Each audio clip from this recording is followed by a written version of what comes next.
मान्छेहरूलाई बिउजाउनु हुनेछ। निदाइरहेका होइन कि निन्द्राको भेष गरिरहेका मान्छेहरूलाई बिउजाउनु हुनेछ।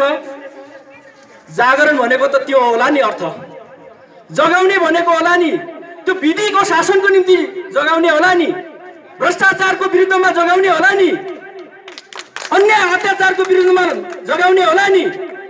यो कांग्रेसको एमालेको तपाईले जागिर दिन्छौं, प्रवेश गर्नुहोस्, तपाईलाई जग्गा दिन्छौं, तपाईले खोको हाल्ने ठाउँ दिन्छौं, तपाईलाई लाइसेन्स दिन्छौं, लाइसेन्स ड्राइभिङ लाइसेन्स हामी उपलब्ध गराउँछौं, तपाई प्रवेश गर्नुहोस्। हामीसँग प्रमाण छन्। हिजो मात्रै हामीले त्यो गाउँबाट सूचना आएका छन्। मैले त सोचेको यो जनजागरण अभियान भनेको जनतालाई जागृत गराउने। बाजुरा जिल्ला 77औं जिल्लामा छ। मानव विकास सूचाङ्कमा 77औं जिल्लामा पर्छ बाजुरा। लाज लाग्छ। सबैभन्दा गरिबी भएको, भोका नाङ्गा भएको जिल्ला बाजुरा। अनि पत्रिकामा ठुला अक्षरमा चाहिँ समाचार आउँछ। हामी काठमाडौँमा सुन्छौं, संसदमा सुन्छौं, यो जिल्लाबाट ठुलठुला नेताहरू हामी छौं, हामीले नेतृत्व गरिरहेका छौं। लाज लाग्छ। मलाई लाग्छ यो जागरण अभियान केतातिर केन्द्रित हुने हो कि जनताको आय स्तरमा वृद्धि गर्ने हो कि जनताको जीवन स्तरलाई माथि उठाउनको निम्ति हो कि बाजुरा जिल्ला, त्यसमा पनि 11वटा पुराना साबिकका गाविस, यो कुण्डा बेल्ट, यहाँ भनेको अत्यन्तै पीडा छ। दशैंको सिजन आयो, तपाईका छोराछोरीहरू अब यहाँ दशैंमा ठिक्कै दशैंको टीका लाउन पुग्नुहुन्छ कि हुँदैन? बाटोमा अवरोध छ, गाडी चल्न सकिरहेको छैन। बाटो बनाउने भनेर लाखौं लाख पैसाहरू खर्चिएका छन्, डोजर लगाइएका छन्। डिलोको माटो भिटा, भिटाको माटो डिलो, डिलोको ढुङ्गा भिटो, भिटाको ढुङ्गा डिलो भन्ने कुरा तपाईहरुले नै भन्नुभएको छ। म कसरी त्यो दशैंको शुभकामना दिन सक्छु? कोल्टीको एउटा महत्त्वपूर्ण दशैं, त्यो पर्व कसरी मनाउनको निम्ति जनक बोहरा पाण्डुसेनबाट आउन सक्ला? या चाहिँ पिपलबाटी अर्थात् त्यहाँ यो पिलुचौरबाट जनक विष्ट कसरी आउन सक्नु होला? सर्पलाल गिरी कसरी आउन सक्नु होला? यी यावत समस्याहरू हाम्रो बीचमा छन्।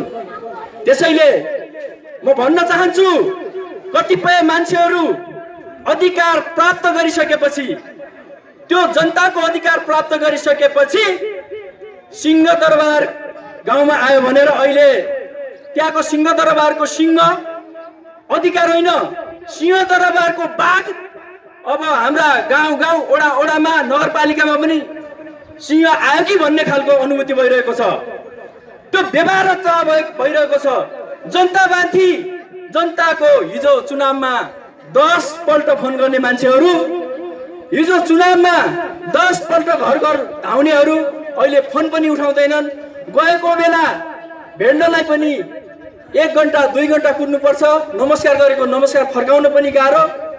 हामी त्यही सामन्ती व्यवस्थाको अन्तको निम्ति लडेका हौं। गणतन्त्र आएको पनि त्यसरी नै हो, संविधान निर्माण भएको पनि त्यस व्यवस्थाको अन्तको निम्ति हो। अझ फेरि हामीले गाउँमा सामन्तवाद जन्माउँदैछौँ, गाउँमा निरङ्कुशता जन्माउँदैछौँ, गाउँमा ती भ्रष्टाचारीहरू जन्माउँदैछौँ, गाउँमा अझ जनतामाथि, गरिब जनतामाथि, दलित जनतामाथि, महिला जनजातिमाथि थिचोमिचो गर्ने ती सामन्त र नवस धनाढ्य सामन्तहरू जन्माउँदैछौँ। यो राम्रो कुरा हो।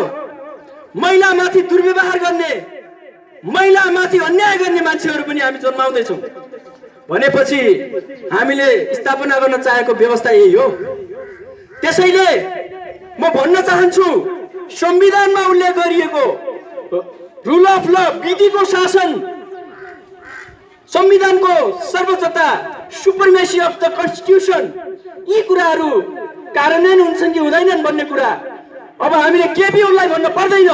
केपी ओलीको जतिको शक्ति अहिले त्यहाँ पदमगिरीको छ। पदमगिरी यो नगरपालिकाको प्रधानमन्त्री,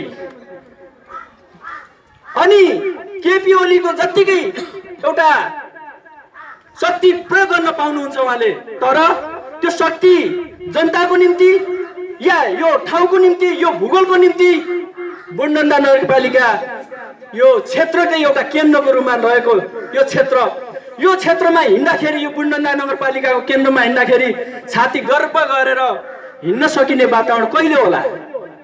कहिले होला? म बुढनन्दा नगरपालिकाको मान्छे हुँ भनेर छाती फुलाएर मार्तडीको बजारमा हिँड्ने व्यवस्था कहिले आउला?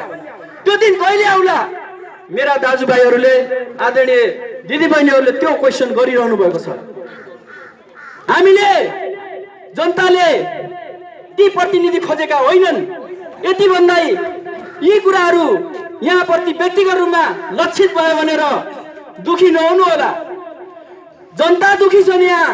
यहाँ कुरा जनताको छ। एउटा योजना पाउनको निम्ति डोब दिनुपर्ने, खुट्टामा चरण स्पर्श गर्नुपर्ने त्यो स्थिति कहिले अन्त हुन्छ? त्यति मात्र नभएर म सबै कर्मचारीलाई भन्न सक्दिनँ, धेरै असल कर्मचारीहरू पनि यहाँ राष्ट्र सेवकहरू पनि हुनुहुन्छ। तर केही कर्मचारीहरू जनताको स्कुल भन्दाखेरि, जनताको विकास हुँदाखेरि त्यहाँका पैसा यहाँ अड्काउने, पैसा अड्काएर अनि पैसा अर्कै तरिकाले करप्सन गर्ने त्यो नियत पनि हामीले सप्रमाण भेटाइरहेका छौँ। अब बुढीनन्दा नगरपालिकामा नेकपाका संगठन एकीकरणसँगै सफलसँगै अब आजबाट हाम्रा कार्यक्रम अगाडि बढ्छन्। हरेक व्यतिथिहरूलाई तपाईहरुलाई यो बनाइदिन्छु, मास्टर बनाइदिन्छु, जागिर खुवाउँछु भन्ने मान्छेहरू को हुन् हामीले पहिचान गर्छौं र हामी भन्न चाहन्छौं विधिको शासन स्थापना गर्नको निम्ति एउटा गरिबको छोरा पनि भोलि भर्खरै यहाँ शिक्षकको परीक्षा भएको छ। यहाँ पहुँच हुने मान्छेहरू त धेरै भनसुन गरेर कोही मेयर नजिक होलान्, कोही उपमेयर नजिक होलान्, कोही वडा अध्यक्ष नजिक होलान्, कोही ठुलो नेता नजिक होलान्, कोही अरू ठाउँमा होलान्, कार्यकारी नजिक होलान्। तर कुनै पनि ठाउँमा पहुँच नभएका आफ्नो मेहनतले पढेका विद्यार्थीहरू, ती शिक्षकको जागिर खान आएका मान्छेहरू भोलि पास भएर आउँछन् कि आउँदैनन्? प्रश्न यहाँनिर छ। त्यो भएर हामी अस्ति नै खबरदारी गर्यौं। हाम्रो उपमेयरले त्यहाँ निकै संघर्ष गरेर नगरपालिकामा विधिको शासन स्थापना गर्नको निम्ति उहाँ लड्नुभयो। त्यो भइसकेपछि हामीले अत्यन्तै धेरै प्रयत्न गर्यौं र अब कोही पनि झुटा आश्वासनको भरमा टिचर निक्लिँदैन भन्ने हामीलाई विश्वास छ है। यदि कोही मान्छेहरूले कहीँबाट झस्केलाबाट कतै कुनाबाट कसैलाई क्वेसन आउट गरेर पास गरेको अथवा त्यो नियत राखेको हो भने त्यो परिणामले देखिनेछ। प्रत्येक परिणामका पछाडि, प्रत्येक शङ्का लागिरहेका मान्छेका पछाडि हामी लागिरहेका छौँ। हामी त्यसै बसेका छैनौँ, सुतेका छैनौँ।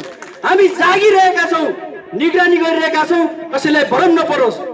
तपाईहरु जनताको सेवाको, जनताको सेवा गर्नुहोस्, जनताको सेवा गर्नुहोस्। जनताको कर खाएर तपाई जागिरे हुनुभएको छ। तपाईहरु जनतालाई मुस्कान सहितको सेवा भन्ने कुरो त आइरहेको छ, तर त्यो मुस्कान सहितको सेवा छ कि छैन भन्ने कुरा पनि हामी अब नजिकबाट बुढ्नन्दाको अध्यक्ष र सचिव लगायत बुढ्नन्दा नगर कमिटी घोषणा भइसकेको छ। अब शपथ खान बाँकी छ। अब त्यो कमिटीले एक्सन चाल्छ, कुनै पनि एक्सन हुन सक्छ यहाँ। त्यो कारणले त्यो विधिको शासन स्थापना गर्नको निम्ति, यो संविधानलाई सार्थक बनाउनको निम्ति हामीले त्यो पहल कदमीहरू चालिरहेका छौँ। त्यसैले मैले धेरै कुरा, राष्ट्रिय अन्तर्राष्ट्रिय कुराहरू गर्न चाहिन। यद्यपि म संविधान कानुनको कन्स्टिट्युसनल लको विद्यार्थी पनि हुँ। म कन्स्टिट्युसनका बारेमा धेरै कुराहरू तपाईहरुको अरू फोरममा पनि म गरौँला। तर मूलभूत कुरा के हो भने विधिको शासन, लोकतान्त्रिक पद्धति स्थापना गर्नको निम्ति कतिपयलाई अब यो कम्युनिस्टहरू आयो, अब हाम्रा दिन गयो, अब थिचोमिचो गर्छन्, अब हामीले हाँस्न पनि पाइँदैन भन्ने कुरा धेरै कुराहरू हामीले सुन्यौं। त्यसो होइन। तपाईले हेर्नुभयो भने जनताका आवधिक चुनावका कुराहरू भए, जनताबाट अनुमोदित हुने कुराहरू भए, जवाबदेहिताका कुराहरू भए, पारदर्शिताका कुराहरू भए, विभिन्न कुरा, लोकतान्त्रिक पद्धति र संस्कृतिका कुराहरू भयो। त्यो संविधानले एस्योर गरेको छ। त्यो संविधानले ती मर्म भावनाहरूलाई बोकेको छ। तपाईहरुले तर्सिनु पर्दैन। मात्र तर्सिने जसले राजनीतिको नाममा पैसा कुम्ल्याउँछ, पैसा कमाऊ, त्यो धन्दा गर्छ र ती पैसाको आधारमा भोलि मैले यो सबै मान्छेहरूलाई किनिदिन्छु र अनि त्यसमाथि फेरि शासन चलाउँछु भन्छ, ती मान्छेहरू डराउनु पर्छ। नेकपासँग ती मान्छे डराउन्, तर राम्रो काम गर्ने मान्छेहरू, कुनै पनि जनप्रतिनिधि, कुनै पनि पार्टीको किन नहो, तपाईहरु डराउनु पर्दैन। नेकपाको साथ हुनेछ, सहयोग हुनेछ। यदि नेपाली कांग्रेसको कुनै जनप्रतिनिधि हुनुहुन्छ भने राम्रो काम गर्नुहोस्, तपाईसँग हातेमालो गर्न हामी तयार छौं। यदि तपाईहरु पनि अब सिंहदरबारको म पनि सिंह भन्ने कतै त्यो भ्रम पालेर बस्नुभएको छ भने त्यो दिक भ्रम हुनेछ, त्यो दिउँसोको सपना हुनेछ, त्यो नदेखे हुन्छ। यी जनताहरूले खुट्टामा चप्पल पनि पाउन नसकेका जनताहरू, टोपी फाटेको टोपी लगाएका जनताहरूले त्यो सिंहासनबाट तानेर भुइँमा माटोमा डुबाउनेछन् भन्ने कुरा म तपाईँहरूको बिचमा म राख्न चाहन्छु। नेकपा त्यसमाका लागि प्रतिबद्ध छ। त्यसैले संविधानको बारेमा मैले धेरै कुरा व्याख्या गर्नुभन्दा पनि संविधान व्यवहारको कुरा हो। नभए संविधान बनेकै दिनमा जलाउने मान्छेहरू अहिले यो संविधान ठिक छ भनेर यो मुलुकै हुँदैन, यो टुक्रिएर लिनुपर्छ भन्ने मान्छेहरू, सिके रावत जस्ता मान्छेहरू संविधान शिरोधार्य गरेर आएका छन्। धेरै मान्छेहरू, धेरै शक्तिहरू, धेरै समूहहरू अहिले संविधानको सर्वोच्चतालाई स्वीकारेर आएका छन्। अनि यो सरकारलाई गिज्याउनेहरू, उडाउनेहरू अहिले बिस्तारै देखिरहेका छन्। पेट्रोलियम पदार्थको कुराहरू या पारवाहन सन्धिका कुरा